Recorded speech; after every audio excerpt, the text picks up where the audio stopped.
ఈరోజు మీ చేతుల్లో ఉన్న గ్రానైట్ క్వారీలు అయితేనేం, ఇసుక క్వారీలు అయితేనేం, మీ భూములను చట్టపరంగా మేము గవర్నమెంట్కు లేకుంటే ప్రజలు ఎవరైతే వాళ్ళు ఉన్నారో లబ్ధిదారులు వాళ్ళకి ఇచ్చే ప్రయత్నంలో మేముంటే మీరు మరొక్కసారి బయటకు వచ్చి గలాటాలు చేసే పనిలో మీరున్నారు.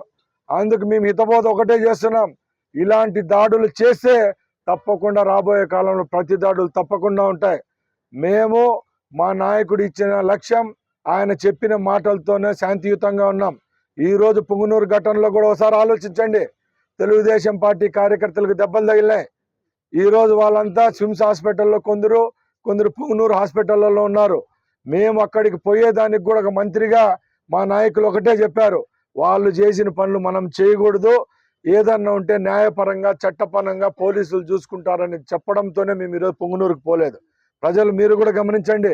వాళ్ళదాగా దొంగగా కేసులు పెట్టి రాత్రికి రాత్రే పెళ్ళాళ్ళు, అక్కళ్ళు, చెల్లెళ్ళు ఇండ్లకు పోయి బెదిరించే సంస్కృతి మీదైతే మేము చట్టపరంగా ఏ అయితే చేయాలో అధికారులతో మాట్లాడి చట్టం పరిధిలోకి తీసుకొచ్చే పనిలో మేమున్నాం.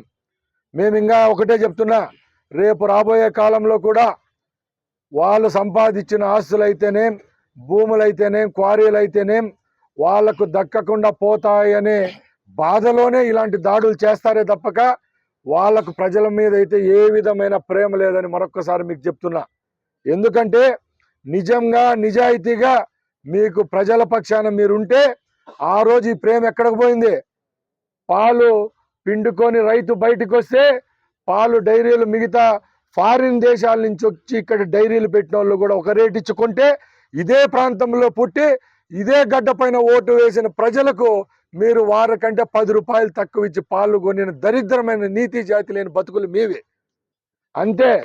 మామిడి పంట పండిస్తే దుబాయ్కో అమెరికాకు పంపించేదానికి ఎక్స్పోర్టర్లు ఒక రేట్ ఇస్తే, నువ్వు ఇక్కడే ఉన్న నువ్వు చిన్న ఫ్యాక్టరీ, నువ్వు కట్టుకున్న చిన్న ఫ్యాక్టరీలో కొనేదానికి కూడా ఒక రేటు ఫిక్స్ చేసుకొని రైతును హింసించిన దుస్థితి నీది. ఇలా చెప్పుకుంటా పోతే ఎన్నో దరిద్రమైన పనులు చేసినారు కాబట్టి ఈరోజు ముఖం ఎత్తుకోలేని పరిస్థితిలో ఉన్నారు. దీన్ని సినిమాల్లో చూపిస్తారు, ఫ్రస్ట్రేషన్ అంటారు. ఈ ఫ్రస్ట్రేషన్ ఎక్కువైపోయి చిన్నాయన, నాయన, కొడుకు ఈ ముగ్గురు ఈ ఫ్రస్ట్రేషన్లో ఉండే ఈ దరిద్రమైన పనులు చేస్తూ ఉన్నారు.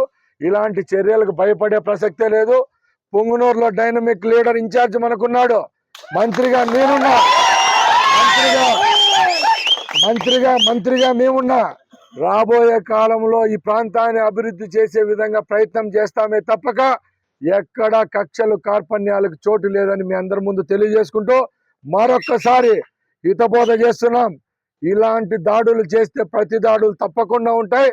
కేవలం ప్రభుత్వం మీద, ప్రజల మీద, మా నాయకుని మీద నమ్మకంతోనే ఈరోజు మేము పొంగనూరుకి రాలేదు తప్ప ఎక్కడ జంకు బొంకు మాకు లేదని తెలియజేసుకుంటూ సెలవు తీసుకుంటున్నా.